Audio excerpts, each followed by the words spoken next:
Welcome to social post. నేను మీ అనుష కుమల్. ఇవాళ మన guest senior journalist Bathula Prasad గారు ఉన్నారు. వారితో మాట్లాడుతాం. నమస్తే సార్. సో ఈ మధ్య మనం ట్రెండ్ అవుతున్న న్యూస్ చూస్తున్నాం. బాయ్కాట్ లైలా ఏదైతే సినిమా ఉందో దాని మీద 30 years ఇండస్ట్రీ పృథ్వీ గారి వ్యాఖ్యల్ని, ఈ ట్రెండ్ ని ఎట్లా చూడాలి? చూడాలంటే అసలు అర్థం కాని విషయం ఏంటంటే అతను మాట్లాడిన దానికి అది అసందర్భ ప్రేలాపన అనొచ్చు. అది కూడా వేదిక కాదు, అతను మాట్లాడాల్సిన వేదిక కాదు. వాళ్ళేదో సినిమా తీసుకొని పాపం ఏదో ఫంక్షన్ పెట్టుకొని చిరంజీవిని పిలుచుకొచ్చుకొని అందరిని పిలుచుకొచ్చుకొని వాళ్ళు మంచి మూడ్ లో ఉంటే ఇతను వెళ్ళి చెడగొట్టాడు. అంతా మొత్తం కలుషితం చేశాడు. ఇతను బ్యాక్గ్రౌండ్ తెలుసు కదా, వైఎస్ఆర్సీపీలో వాళ్ళు చాలా అంటే ఇతని స్తోమతకి మించిన పెద్ద తిరుమల తిరుపతి దేవస్థానంలో ఒక మంచి పోస్ట్ ఇస్తే అక్కడ కూడా ఇతని బుద్ధి చూపించుకున్నాడు. అమ్మాయిలతో అసభ్యంగా మాట్లాడడం బిహేవియరే అది. ఇంకా చాలా లోతులు పోతే అంత పర్సనల్ విషయాలు మనకు అవసరం. దాంతో పదవి పోగొట్టుకున్నాడు. పదవి పెట్టుకుని పదవి పోయింది కదా, వైఎస్ఆర్సీపీ మీద యాంటీ అయ్యాడు.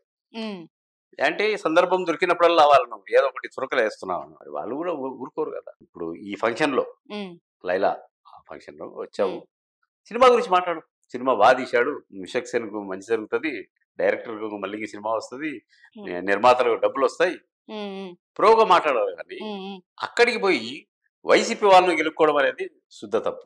ఇప్పుడు సరే మనం రెండు వైపుల నుంచి వాళ్ళు కాలిపోయి ఉన్నారు, వాళ్ళకు ప్రభుత్వం లేదు, వాళ్ళు బాధల్లో ఉన్నారు. ఆ టైంలో పోయి వాళ్ళని గొర్రెలు అని అంటే ఊరుకుంటారా? వాళ్ళది ఎంతో వాళ్ళు చూపించారు. ఈ సినిమాని బ్యాన్ చేయాలి, వాళ్ళ వాదనలో కరెక్టే ఉన్నా కూడా వాళ్ళు ఆలోచించాల్సింది విశ్వక్సేన్ గురించి, ప్రొడ్యూసర్స్ గురించి, వాళ్ళ గురించి ఆలోచించాలి. అంతే కదా. లేదు అంటే నీ బాధ్యత కదా అంటున్నారు. వాళ్ళు ఏమంటున్నారు, మీ వేదిక మీద మమ్మల్ని తిట్టాడు, మీ అతను సారి చెప్పమను, నేను పొరపాటుగా మాట్లాడకుండా ఉండాల్సింది ఆ వేదిక మీద, ఆ సినిమాకు నేను చేసిన వ్యాఖ్యలకు ఏం సంబంధం లేదు అని ఒకసారి చెప్పమంటే నేను చెప్పనంటాడు. ఇప్పుడు సార్ ఆయన మాట్లాడితే నా 30 years ఇండస్ట్రీ అంటాడు. అంటే ఆయన బ్యాక్గ్రౌండ్ వచ్చి ఎదిగింది కూడా ఇండస్ట్రీ.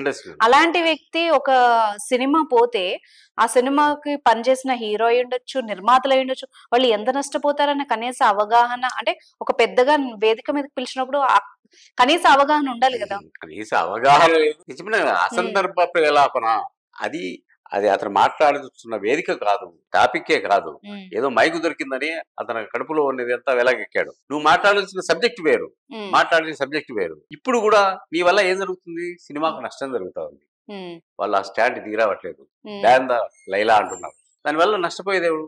ఈ మూర్ఖత్వం తగ్గించుకొని ఇప్పటికైనా కూడా అంటేలో మొండి పట్టుదల పనికిరాదు. ఇప్పుడు ఆలోచించాలి. ఇదే మొండి పట్టుదలతో ఉంటే రేపు జరిగే పరిణామం చాలా దారుణంగా ఉంటుంది.